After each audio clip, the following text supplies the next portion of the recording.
Yep, I am recording.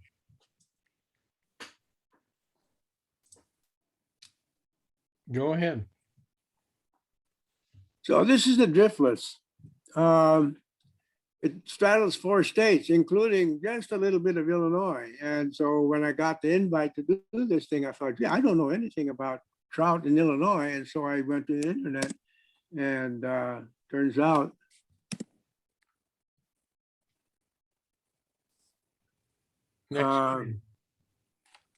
Next screen, Scott.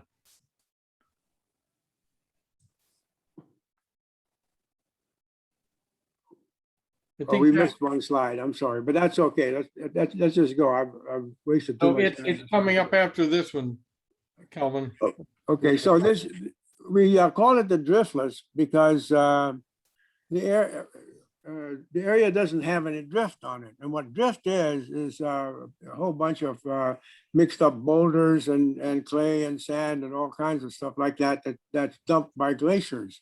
In the old days, they thought that came from Noah's flood, and so they called it drift, Noachian drift. So it stuck with us. Of course, what it really is the deposits of glaciers. The driftless area stands pretty high. Where I live, it's about 1,400 feet above sea level. You guys are, I guess, pretty close to 600. So it stood high enough so that when the glaciers came, they went around it, or sometimes the glaciers would come in lobes and then they split and run to either side. But in any case, so the driftless area was never occupied by the ice, ever. And so the streams that you guys fish in have been there since maybe, who knows, 5 million years or even longer. The first glaciers came down and came to a maximum about 1 million years ago, and then they disappeared. And next, and then they came back again. The first one was called the Nebraskan Glaciation because the deposits are best in Nebraska. This was the Kansan Glaciation because the best deposits are in Kansas. And it came to a peak about 600,000 years ago, and then it disappeared. Next. And the third one that came in is called the Wisconsinian, and it came to a peak about 250,000 years ago before melting, and then the next one. So this is the last one that came, and it's called it's called the Illinoisan because the best deposits are in Illinois. It came to a peak 22,000 years ago, and then it started melting really fast about 14,000 years ago. Next. So I looked to see whether there were trout in Illinois. I didn't know anything about trout in Illinois. It turns out, well, there aren't, not in the driftless area anyway. So that was that. Next. There are bits of the drift, trout-rich driftless, and that's like the northeast portion of Minnesota. Next. I'm sorry, the southeast portion. The northeast has nothing to do with the driftless, but you do have good trout in the Minnesota driftless. Next. And south of that in Illinois, hit it again, please. There's also trout in Iowa, but by far the biggest part of the driftless is Wisconsin, and this is really where all the geology is fully developed. Next, please. This is the bedrock of Vernon and surrounding counties. And I live in Vernon, and I'm devoted to Vernon County and my town of Viroqua and that entire area. And I've gotten sucked into doing environmental protection because some bad things are going on in there that will affect your trout fishing as well. Could you hit it again? Next. There are two limestones in the area, and both of those have to do with karst and, of course, then with trout fishing. But the Sinope group is only at the very bottom, to the left. The tops of the ridges are that green. North of there, we don't have it. Next. Next. So the thickness of those deposits is a little over 1,000 feet. And then beneath that, we have really terribly ancient rock that we know very little about. Next, please. If you cut a line from A to B and make a vertical cut and throw away the southern half, you can look at it from the side. This is what it would look like. Next. The rocks, the rocks are in what they call the Wisconsin Arch, which is a very, very gentle bow in the rocks. In our particular area, the rocks dip toward the west, but only about 13 feet per mile. So they look perfectly flat to the non-geological eye. Next. This is the Kickapoo Valley. I want to outline the watershed next. That red line is the watershed of the Kickapoo Valley. Next. And it's underlain by rocks that go from, hit it again, please. The oldest rocks are on the order of close to a 500 million years, and that's the Cambrian, one of the older Cambrian sandstones. The yellow in the map is the very bottom. That's what you're walking, what you're wading in when you're fishing. It's in the Jordan, in a creek in the Jordan. Over that, there's a rock called the Prairie du Chien dolomite, and that is our principal player when we talk karst. On top of that, the St. Peter sandstone, and again, only in the southern part do you see the Plateau limestone, which is the same thing as the Galena limestone of Illinois.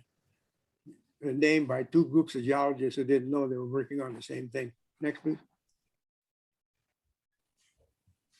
Next. So there again, we make a cut so we can see it in cross section. We throw away the southern half and look at it from the side. It would look like that. You can see the rocks are dipping very gently to the west. And next. Next. The light blue is the Prairie du Chien dolomite. The St. Peter sandstone is at the very top, and then it will go back into dolomite. The creeks that you wade in are in the Cambrian sandstones, which are yellow. Next. And the nice thing is you can actually look at all those rocks if you take a drive from across to Reedstown. You're in the lower, you start out and really the lowest part in La Crosse, you're in sandstones. You climb up through a series of sandstones, you go down Coon Valley, and then you go back up again.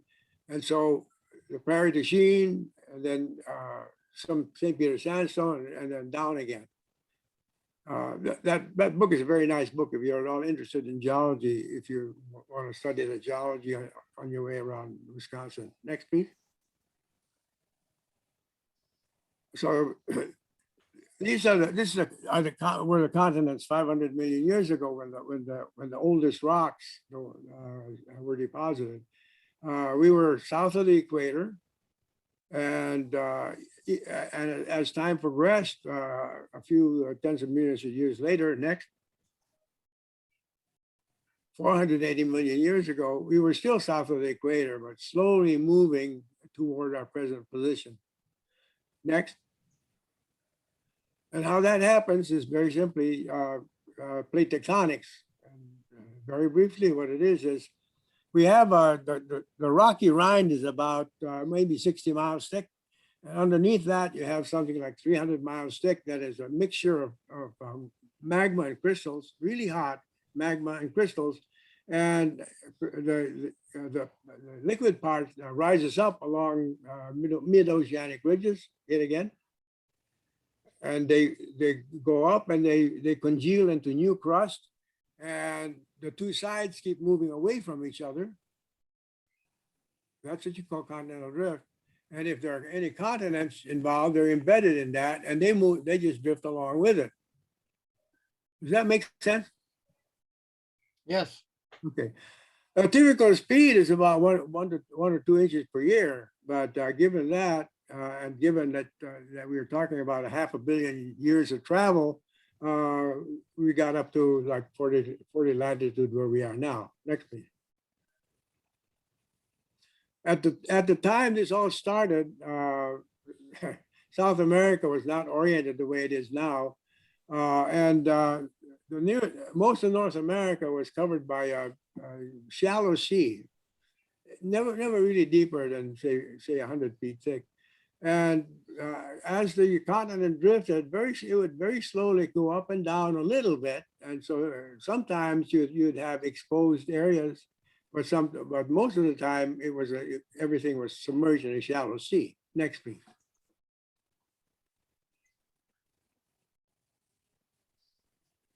Now this you all know already as fishermen, I'm sure, but let's formalize it. The energy of an environment. See, what I'm trying to do is to recreate what the environment was when those rocks were deposited, which is what geologists do.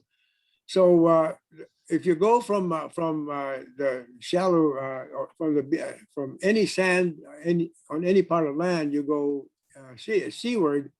First, you're in beach sands, and the fines get winnowed off, and they progressively drop the further you go. So the sediments on the bottom of that sea get finer and finer with distance from shore. And if it's far enough, it can be so far it's not even receiving any of those sediments. And about the only thing that's laid down is laid down by corals and other animals in the form of lime mud, which forms limestone. Next, please. I see I hadn't. Next. So these are the rocks of the Kickapoo, on the order of, say, 1,100 feet thick. And if you go from the bottom, of course, those are the oldest rocks. You have a progression that's hit. Next. So these are the Cambrian rocks in the lower part, the lower 2/3, and then the upper third are Ordovician rocks. And I misspelled Ordovician, didn't I? Next. If you study the rocks, you know how deep the water was when those rocks were deposited. And so over time, going from like 500 million years ago to 480, next. Sometimes next. Sometimes it was shallow, sometimes it was deep, sometimes the area even stood above sea level a little bit. Next. Those and how do we know these? Well, if you look to the right of the brown marks, you see these little scallop things in the Wanawak. Those are buried sand dunes, and wherever you see that, up in the Jordan sandstone at the top, you see the same thing. Those are buried sand dunes. And finally, the St. Peter has sand dunes as well. The important thing about these are the aquifers. This is where we get our groundwater from. And so next.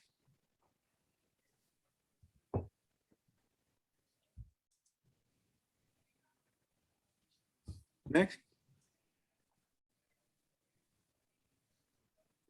The sands are superb aquifer sands because they got rounded. And let me explain. Next. So this is the typical environment that the St. Peter sandstone might have been developed in. Sometimes a little bit underwater, sometimes above water. The only thing that's wrong here, of course, is human footprints, because there were no creatures living on land at the time. But so the next slide. The sand grains were rounded when they were above sea level, and the wind could blow them here and there, and also form sand dunes. Next. Now, in a stream, if you go into any normal stream, not in the driftless, because those sands were derived from the St. Peter sandstone, so they're round. But you go to almost any other part of the world and you look at river sands, they're angular, and they don't round because each grain is enveloped in water, and so they're cushioned. They can't bang on each other and get round. Does that make sense? Yes. Now, it's different. If the wind is blowing it about, first of all, the wind can give them really good velocity, and then they bang into each other. And you keep doing that, and maybe make a layer of sandstone, and then later on you dig it up again and rework it again. And over the tens of millions of years, you get nice round sand grains. Next, please. So we talk about aquifers. Aqua meaning water, fur meaning bear, like for those Catholics among you. Christopher meant Christ bearer because he carried him across the creek, according to the legend. So in an aquifer, the rock, basically an aquifer is a rock that holds water, and the water is between the grains that make up the rock. Next. Now, which would contain the most water? If you the more space between grains, the more water. But if you have a bad mix, big grains, little grains, then the cores, the big spaces between big ones are clogged. If they're angles and edges kind of cut down on the porosity. If they're rounded but they're different sizes, no good. The best thing is that their sands are well sorted and rounded. And that's what the wind does. It rounds the sand over time, and then it deposits them in well-sorted sand dunes. So we may have the very best in the world, probably. Next. Now we're talking about tens of millions of years of making these sands. Next. And of course, the most important thing is that they're well-rounded and well-sorted, makes them rich groundwater aquifers. Next. But we also have a problem here in the driftless because the same properties also make them the ideal sands for fracking for gas and oil. Next.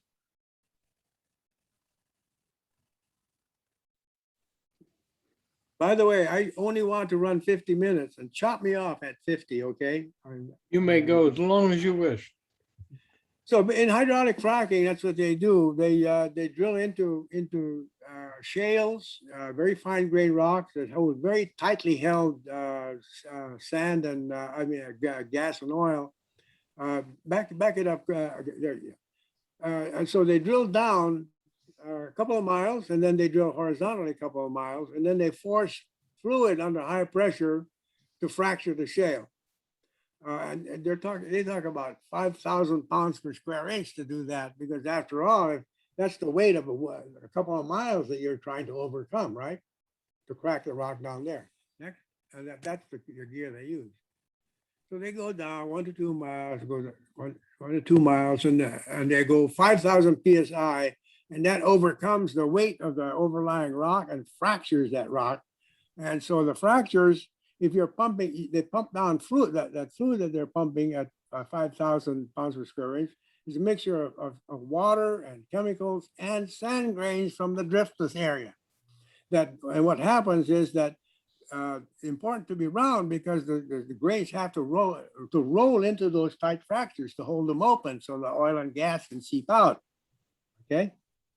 They use 2 to 3 million gallons per fracking well, plus 100,000 gallons of chemical additives, plus or minus each well, 10,000 tons of frac sand per well. Next. I tell people that Saudi Arabia imports frac sand from Wisconsin. And how's that? Well, next.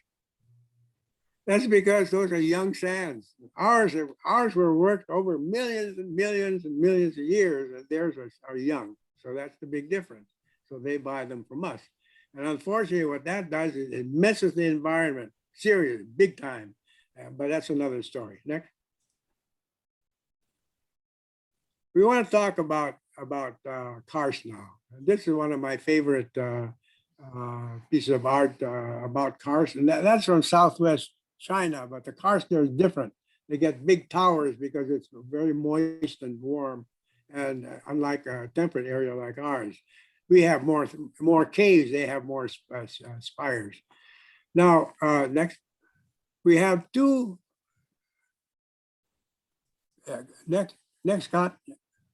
We'll concentrate just on the formations that give us Karst, and they are the Paradisine in the northern part, and only in the southern part of the Driftless, the Plateau, Galena limestone.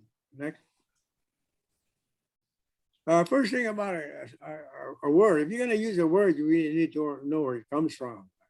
So if at a cocktail party, someone says, "What does Karst mean?" You can, "Oh, it's a German mispronunciation of the name of a plateau that straddles Italy and Slovenia. It's the Karst Plateau." But a bunch of German geologists went there and wrote up and published the first bit about Karst geology, and they called it Karst. And so all over the world they call it Karst. Now this is the Karst, the Karst Plateau, and you could mistake it for the Driftless. It's the same thing. You have these flat skylines, except there are indentations where the coolies have dug in, right? Next. Before let me go back. They make really good use of their Karst features. Like this is a really high class, very expensive hotel built into our Karst cave, and they have underground railroads through underground tunnels made by Karst. But anyway, next. So these are all of the areas that are in red are the Karst regions of the world. And those are areas that are underlined by limestone or dolomite, because limestone and dolomite can be dissolved by weak but abundant acid. It's the important thing about it. Next. This is the karstic regions of the US, and you can see the different areas in there. Practically all of Florida is karstic, and we'll talk about that a little bit later too. Next. There's an affinity between brown trout and karst. And I didn't know until I was doing this research for you guys that brown trout in Latin is salmo. Salmo, almost like salmon. Anyway, next. Next.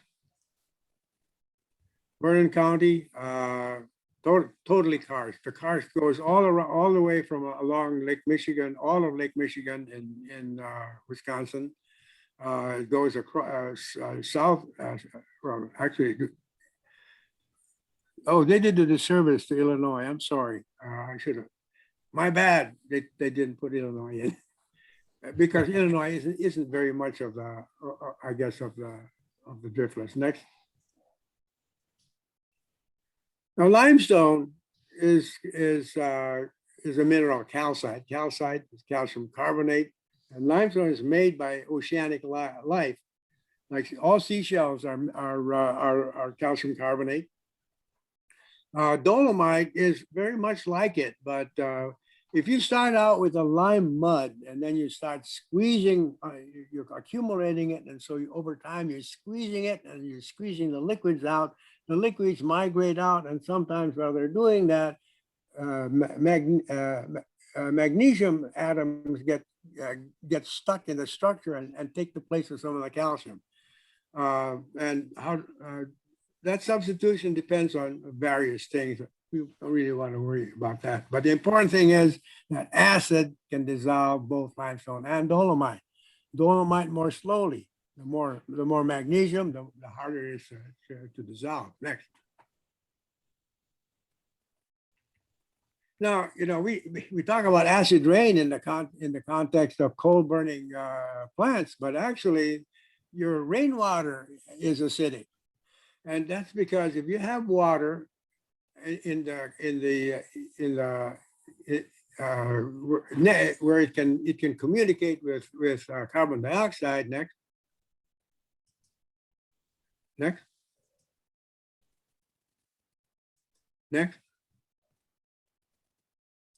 So water raindrops falling through the atmosphere pick up CO2 and they make carbonic acid, and it will break down rapidly back into water and CO2.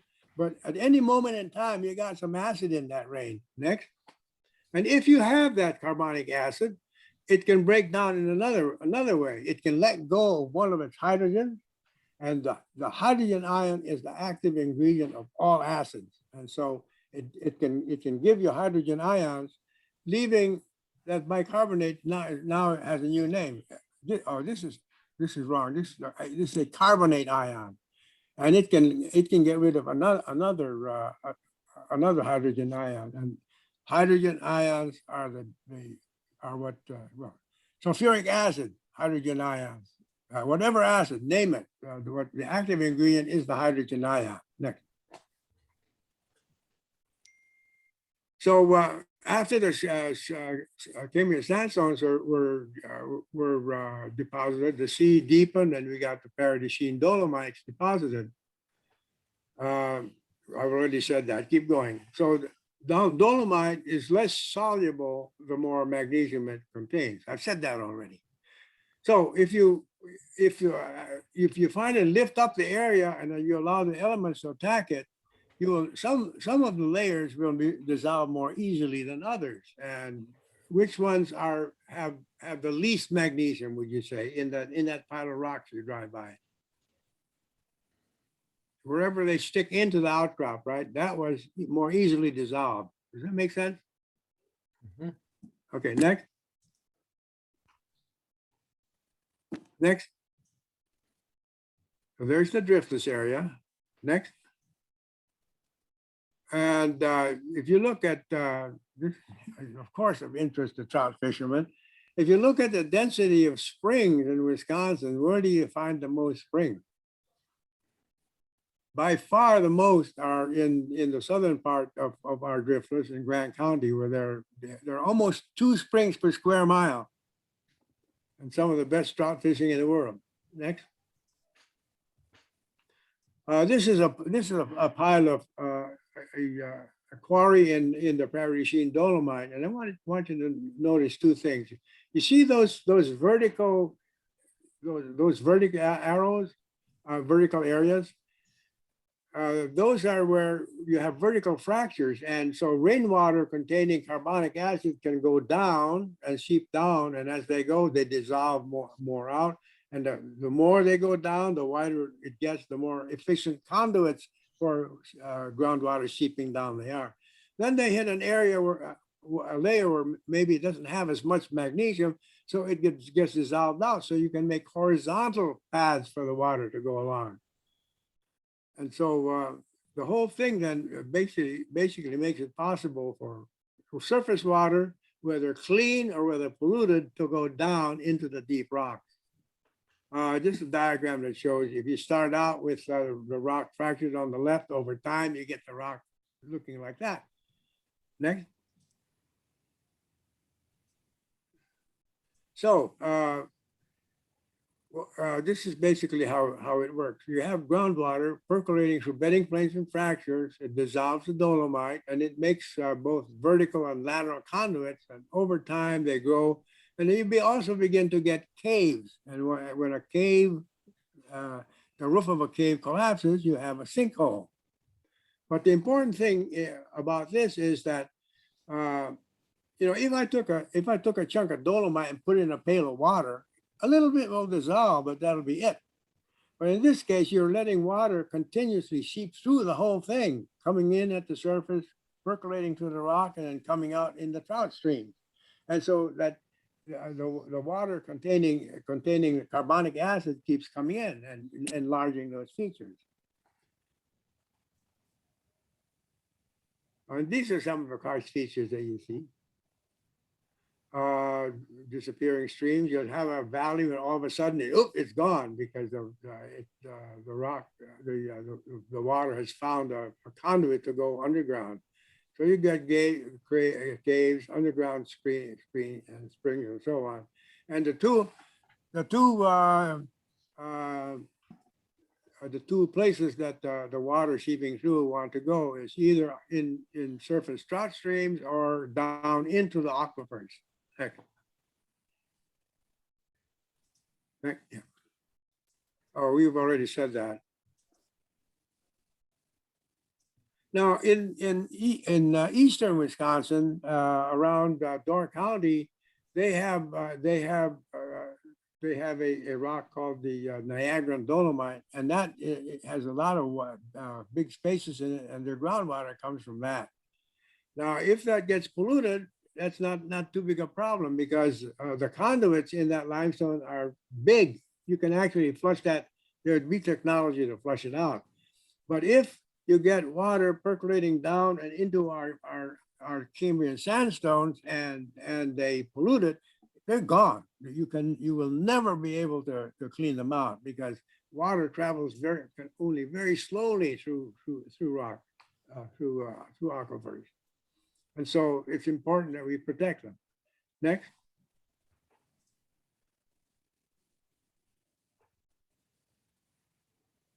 Okay, I made that point. Next. Now, this is a problem. If you're going to impound water, maybe for flood control or for manure storage or for whatever reason, unfortunately, in karstic terrain, no matter how good you make the liner, if you get karstic activity underneath, like a cave collapses, the thing is done for. And so things like confined animal feeding operation, manure ponds should never be put in any part of the driftless. It's terrible. It really is.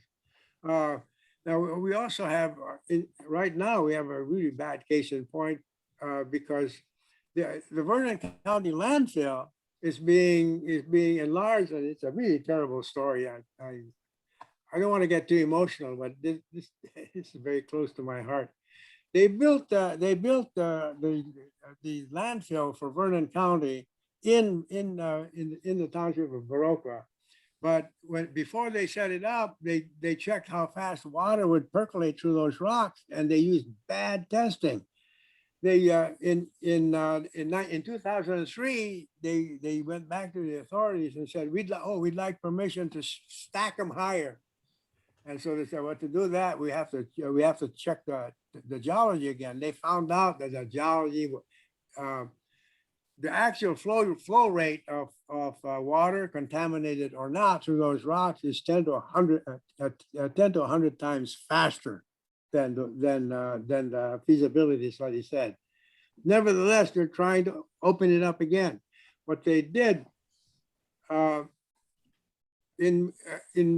this is the smallest community landfill, the only community landfill in the category of small. It's too small to be run efficiently. You can't capture the methane unless you have a big landfill, right? And the problem also is it's really hard to run economically. So 3 years ago, they were losing money, and so they reduced their tipping rates from $60 per ton of garbage to $49 per ton until next month. And that brought in and of course, hey, cheap tippers. And they were bringing in the garbage from as far as Milwaukee, for God's sake. And of course, if they keep doing that, then they're going to have to ask to expand again. But the geology is really bad. It's bad for that. Be still, my heart. Okay, let's get back to something less charged politically. Here's a fracture, not it's Brown County, a fracture in karstic terrain. And next slide. Next, you notice, so that's an alfalfa field in Brown County. And what do you see? The alfalfa is growing along lines. And why are they doing that? Because alfalfa roots can go down 17 feet and there's water in those cracks. And so the alfalfa is just fine, doing much better than the alfalfa that are not growing in cracks. Next. Just some of the features that you see in karst terrain, underground streams. The important thing in this slide is that if you mess with the system at the surface, you're messing up the whole thing. Okay. There is a cave underneath the city of Viroqua. It's I think about 600 feet thick, feet long, and that's a karstic feature. Next. These are sinkholes. Now, these are for sinkholes from Florida. And the problem is that Florida has limestone. They don't have dolomite. So their karst is very well developed. And so when they get a sinkhole, believe you me, they get a sinkhole. And I especially enjoy the picture of the guys on the upper right, enjoying the plight of their neighbor and having a beer, looking at what happened to his car overnight. The lower right is a subdivision. And one of the problems is in Florida, you build a subdivision and then you look for water, and they drill down and they can actually find caves that are full of water. And so they pull the water out, and then the roof of the cave isn't at some point no longer protected by the water. So it caves and you get the housing going down. Same thing on the right. Next. That's a typical, you drive past these all the time. You're in our neck of the woods. Next. That's a large sinkhole behind a house on the outskirts of Viroqua. It's 200 feet long, 75 feet wide, 25 feet deep. But it's not active anymore, and you know that because you don't see little places where you have fresh breaks. But you can see that there are nice trees in there because that's a great place to look for water if you're a tree. Right? You get them all the time. This was in our just like 50 feet from our house. After a sudden rain, it happens all the time. The little sinkholes come out. Next. This is one where you have little girls in one, and there's another little girl you can't quite see in the one on the lower left. Next. This is in Grant County, and I was taking her picture. She was posing in her karstic property. Next. And then it gave way, and I couldn't help it. Instead of rushing to help her, I had to take a shot first. So next. Oh, I like this one. Oh, go back up. You can read that one. You can read faster than I can talk.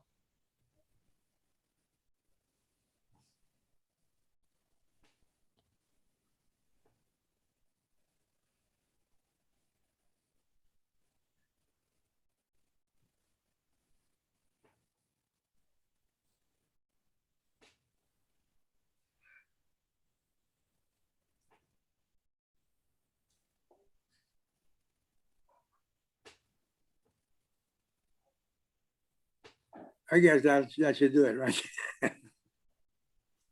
Favorite story. This is a quarry made in a sinkhole. In a sinkhole. As a geologist, I really love it. Basically, what it is, that's the roof of a cave that collapsed. Right? That makes sense. And because it collapsed, it got broke up well. And so, if you want to make gravel for highways, a lot of the breakage has already been done for you. So that's a really nice, cheap way to quarry for highways. Taking advantage of an old sinkhole, a cave road that collapsed. Next. Lots of springs of interest to trout fishermen. Next. That's my wife, by the way, for scale. Lovely lady. This is a crucial thing about the streams in the Driftless. What this is a an experiment where they measured the temperature of the ground, the deeper you went. The dotted line is the air temperature. The blue line is a foot below the surface. Next. And then 2 feet below the surface. And then I can't read that very well, but 3 feet. oh, beneath, yeah, 3 feet and then 4 feet. But you can see the whole idea is that the deeper you go, the smaller the variation in temperature from winter to summer. And if you go down deep enough, next one.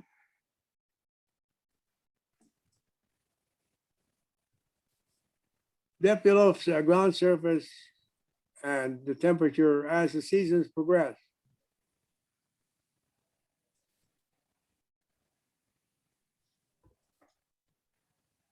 And so basically what this is saying is the temperature will always be something like 53 Fahrenheit once you're deeper than 30 feet below the surface. And so that water that's seeping through our karstic terrain and residing and moving slowly through our rock gets cooled down to that temperature. And it doesn't matter what time of the year, it is, it comes out into your creeks and it's at 53 degrees Fahrenheit. Next, which the trout like. These are Watershed springs in Vernon County. The nice thing is it's also very clean because it has moved through the rock so slowly. And so it's everything. Next. Oh, you all know this stuff. I listened in on some of your. I know that Trout Unlimited does really good work, and I want to congratulate you and thank you. Next. This is Crawford County. Just south of Vernon County, and you can see they have some really nice trout streams, but they have problems. Next. They're putting in a pig farm, 5,000 pigs on top of a ridge above a trout stream. And there's nothing we can do with the Department of Natural Resources about it. We've been fighting this thing forever, and we must fight it forever. It's just criminal. Not only does it get into the water, but of course, the stream water and the groundwater communicate. Stream water goes into the groundwater goes into the stream, and you're not only are you messing up the stream, you're messing up the aquifers beneath them. Next. Next. 9.4 million gallons of manure, and they're going to spread it on very limited acreage, and it's just bad news. If any one of you want to help to protect the streams, then there are some contacts for you. Next. I think I may be done. There you go. I'm done. How did I do on time? It was great. Just as good as it could be. Thank you. Thank you very much. I hope we have some questions out there. I'm going to get back to the other view. And if Scott, can you bring up to a regular view? There we go. And folks, if I know Kelvin would entertain some questions, and I hope you have some. And I'll start off because I want to know about if a sinkhole sinks and eventually in time, dirt and things get covered over it, does it act as a filter? Actually, you have to think about them. You have to think about sinkholes more as a funnel than as a filter. Well, I don't mean a filter, but I mean there's a dirt filter that all that covers over. Well, what happens? Whatever is well, in the old days, farmers you can't plant in a sinkhole, but you got to use it. So what are you going to use it for? Garbage. Put garbage in it. And unfortunately, a sinkhole is where this is a funnel where the water, surface water is going into the sinkhole and underground. So anything in that sinkhole will eventually make it to the deep rocks. So sinkholes, yeah, they will accumulate clay and they will accumulate sand, but a proper sinkhole is not just a one-time event, because the process that made that sinkhole is still going on down below. And so the sinkhole can be reactivated many times. All right, thank you. Other questions, please? Gary, can you hear me? Yes. I had to drop off for a while. So the last thing I heard is he was talking about some kind of symmetry between the brown trout and the limestone or dolomite in the driftless. Can you? So basically, wherever you have karstic terrain, you have also seem to happen to get brown trout. So there's an affinity for brown trout and karst waters, karst spring waters. That's basically just the point I was trying to make. So do they reproduce more and it's ideal conditions for them, or? They like the environment, especially they like the temperature. Because I know the brookies and the browns are kind of for territory sometimes, Yes, that's true too. Yeah, doesn't the limestone in the water create more plant growth in the water, and therefore more places for scuds and other insects to hang on to it? Well, the nutrients in the spring water is really organic matter that's been either introduced into the water naturally by natural rotting, or it's more often than not, it's agricultural chemicals. And so they by far dominate the nutrient content of the water. In fact, phosphorus is a real problem. Too much phosphorus makes for really bad blooming. It really messes up the environment. The big agriculture does not do our streams any favors. Yeah, I know we've learned that some of the cities around there are doing mitigation by putting different structures in the trout streams and doing reclamation of the trout streams so that the phosphorus doesn't leach out because from the soils that have been phosphorized, so to speak, over the time when the farming has gone on. And that saves them from doing the extensive amount of phosphorus removal in their sewage system plants up there. And it's just another way of mitigating that. I know they've been doing that for a while. Jerry, do you have a question?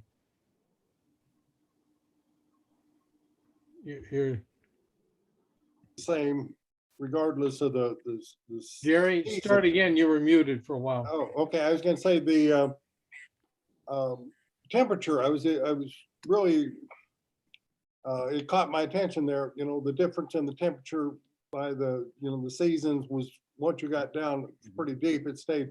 Now you said on the thing there, and I thought it was said 53 degrees. Does that vary throughout the driftless, or is that 53 a constant in Minnesota too? It may vary by a couple of degrees from here and there, because there are different conditions. In some places the water travels faster, and in some places not so fast. But that's a pretty good average. 53 is a pretty good average. Okay, I just was curious on that. Bob, go ahead. From the first time I heard about fracking, I did not like the idea. Is there any place, any way fracking is not detrimental to our environment and water base and stuff? I mean, it seems like an ugly process that we're doing all over this country. I can say nothing good about fracking. We are personally, in fact, we don't have frack shales in Wisconsin, but we got frack sands. And so that 10,000 tons per well, that comes from us. And they mine away entire ridges And they also wash the sands and they use noxious chemicals. Right. Nothing good about frac sand mining. They'll go into a community that's been around, they've been together for 150 years. They work together, they play together, they intermarry. And one guy in that community sells his land for a frac sand mine, and the whole fabric of that community is destroyed. I really hate that. Yeah. So it's both societal and it's especially environmental. I'm an environmental scientist, so it's really terrible. And that's just the frac sand mining. What happens when they actually frack is just, you know, you can light the water coming out of your faucet because they got so much dissolved methane in it. And ultimately also in terms of global warming, CO2 is not anywhere near as bad as methane. Methane is 30 times worse than CO2 pound for pound. And one of the things that's going on right now, there's a guy who got really rich on frac sand mining, and then he got a conscience. And he's going around all over the country now trying to plug old wells. Because there have been wells, even traditional oil wells that were stopped giving a long time ago, but they're still leaking methane. Not much, but they're leaking methane all the time. And we got millions upon millions of those old wells all around the United States. But the worst thing is at active frac sand mines, they leak a hell of a lot. A lot of leakage from the well to the stove, they say, you know, like 15%. That all goes up there, and it's 30 times worse than CO2.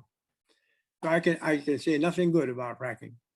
And I presume once you destroy the groundwater with those chemicals, you can't clean that water up ever again. No, Right. you can't. You just cannot. So That's why there was so much protest about the pipeline going through the Ogallala aquifer from Right. Nebraska. Yeah. And, you know, I was born and raised in Nebraska, and, you know, that thing covers what, 5 states, 6 states it goes into. Oklahoma's been tapping it down there, and that's now why they're averaging, I want to say 13 earthquakes a day. Yeah. Many earthquake tremblers on that thing because of the fracking. yeah, that's true, and that's the mid-continent, where you really aren't supposed to have earthquakes. We do get some every now and then. The one that rerouted the Mississippi River from the town 1803. of St. Genevieve to St. Louis back in 1811 thereabouts. You know, they do get major ones, and one of the worries is if you keep jostling the terrain with little ones, at some point you may piss off one of the big ones. Yep. So Kelvin, does the ground temperature stay constant from northern part of the United States to southern United States, or does it get warmer in let's say Texas than it does in Wisconsin after 30 feet down? I can only speculate, but I will say that karstic terrain in the south and the southeast is much more limestone than it is dolomite. And by that token, things go faster there. And so percolation of surface water through a pile of karstic rocks and out into your trout streams may take less time. But I'm speculating. What do I know, right? Jerry, so Scott, so Missouri's a lot of karst formation, also a lot of springs. Yeah. And our spring water down there comes out at around 55 degrees also. Yeah. Well, thanks for the confirmation. I appreciate it. And that's all the way down to southern Missouri. I used to bring students on a 10-day field trip during spring break to the St. Francis Mountains, and I'm very, very familiar and very affectionate of that particular area. I love St. Genevieve. It's a beautiful little town. More people should know about it. Right. All right. Any other questions? Yeah, I've got a Yeah, Joe. quick one. No, Just going back- Arnie, let Arnie go. Arnie, Going back to the sandstone, how do you get from sand to sandstone? Oh, time and the pressure of sediments being laid up on top. And sometimes what you get is some of the sandstones, that's all they have is just the pressure. And so you can go up to an outcrop of St. Peter and you can practically rub it off with your hands. They're not cemented together. But some sandstones, you get water that percolates through that contains lime that'll deposit and cement the sand grains together. But so a sandstone can be hard and well indurated, they say, but it can also be crumbly like the St. Peter.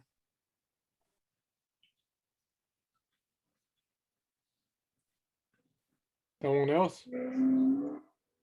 Jerry, I was just gonna add that the owner of the Buffalo Bills football team and the hockey team in Buffalo made all his money from fracking. So when you're watching that football, think of that. I think he sold everything, but he sold to Shell, but anyway, for what it's worth. We'll boycott them. There's a long tradition of the truly rich and fossil fuels, starting with the Rockefellers. So, Yes. Right. yeah. A lot So, of- Doctor, thank you. That presentation was fantastic. Do you, other than the Valley Stewardship Network, do you have any other recommendations in terms of getting involved? Oh, absolutely. You want to talk to the Crawford Stewardship Project. And I think I have, the last slide has the, Scott, if you could show the last slide, or are you off already? Anyway, it's called the, there you go, the Crawford Stewardship Project. And there's the email. And the guy to talk to is Forrest Yankee, the guy holding a, it must be water. He's not noted for being a drunk. But he's very earnest and very well committed guy. And I strongly recommend him. Is there any talk of, I know it's farm bill level probably, I think Wisconsin has removed some local control of overseeing big ag in recent years. Is there any talk about requiring farms to do any kind of wastewater treatment? It's just amazing to me, that volume of manure. I mean, you can't build a subdivision that would produce a fraction of that without proper wastewater treatment Absolutely. mitigation. You know, one cow makes like 15 times as much manure as one human. The one I think it's even more than that. And a I lot hate more to say it. methane.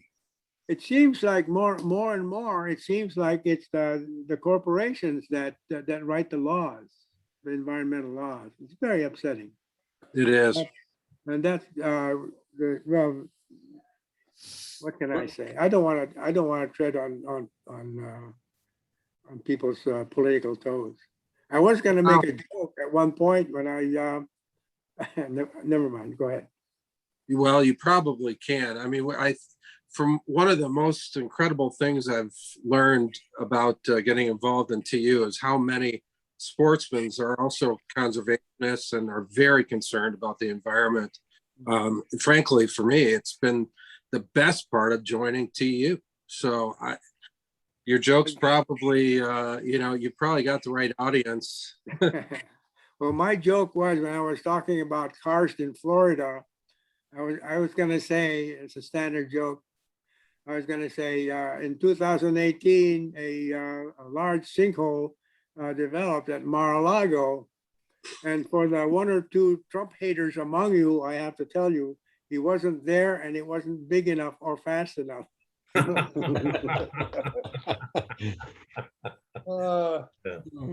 Good one. Yeah. Yep. Doctor, I endorse that joke. you mentioned the last time that you have a private well that you don't drink the water from. Oh, we drink it, but we have to filter it. Oh. We use reverse osmosis, which is very good. It takes out the we have just about borderline nitrate. And we've got some heavy metals too, not much, but some. But reverse osmosis takes all of that out. But there's something about drinking spring water that's not the same as drinking something that's been through reverse osmosis. There seems to be something about natural spring water that tastes better. What can I say? I have to agree. I think the trout agree. I have been drinking for years the water from the spring that feeds part of the Green River till I saw it after a rainstorm and it was brown and muddy. So I know there is a sinkhole up there somewhere and I stopped drinking it. And for some reason, they have blocked off this access to that spring now. Well, And maybe I wondered if that's a problem that the local people have or that the ownership has. I don't know what Well, happened there, but if it runs brown after a rain, it's better that people not drink it. And if they get in the way of drinking it, that's a good thing. yeah. Yeah, we have one of our members that loves that water as much as I did, but once I saw it turn brown after a rain, I stopped. And I survived so far. Any other comments? Is there an explanation for the formation of the glaciers? Well, the best theory is that they were regulated by astronomical. The geometry of the Earth related to the sun and the tilt of the Earth, they vary over time.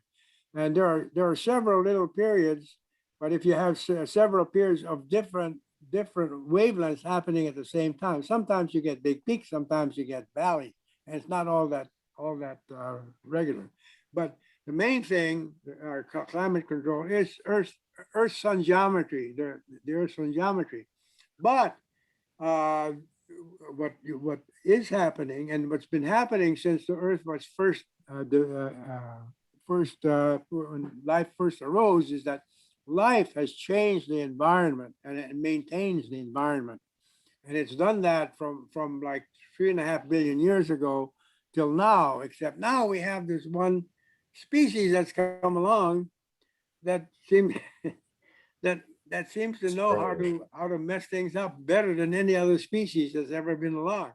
We're a great species. We do great things, but we do some really serious bad stuff too.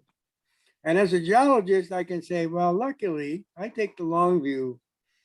If you're born, you're gonna die. And if you evolve into a species, you're gonna go extinct sooner or later. And maybe we're making it happen sooner.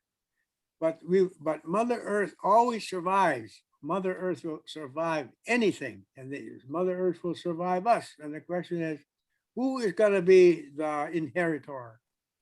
And if humanity dies off, my favorite candidate for the inheritor is the raccoon.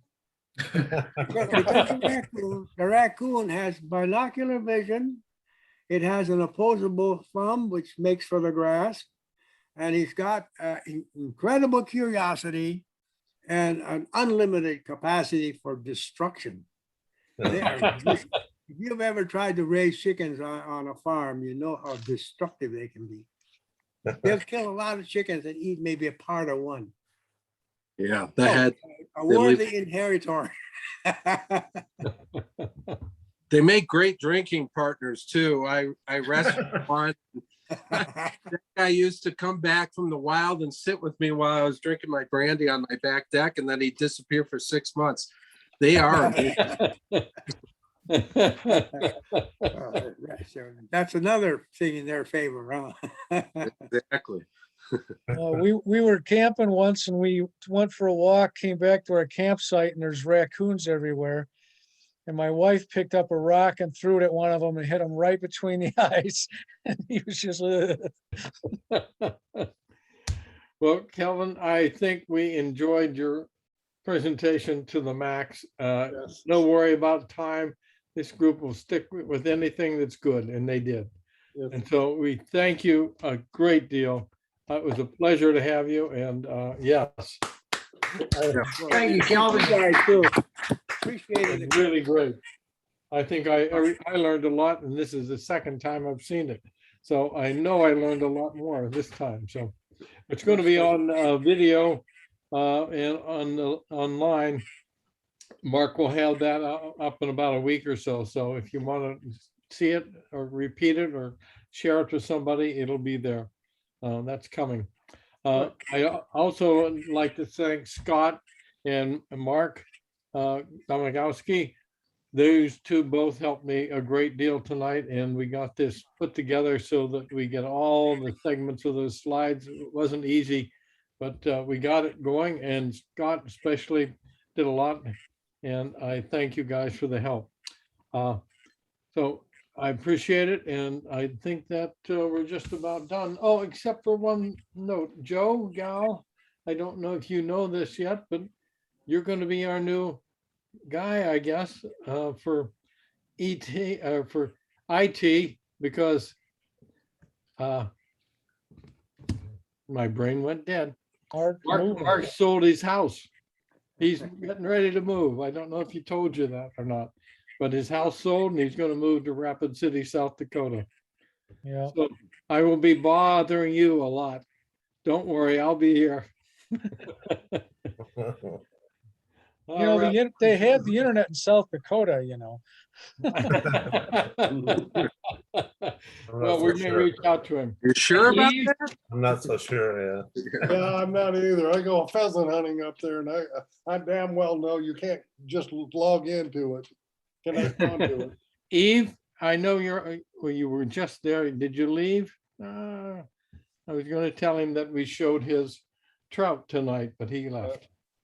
So, all right, I will say goodnight to all of you and thanks for being here.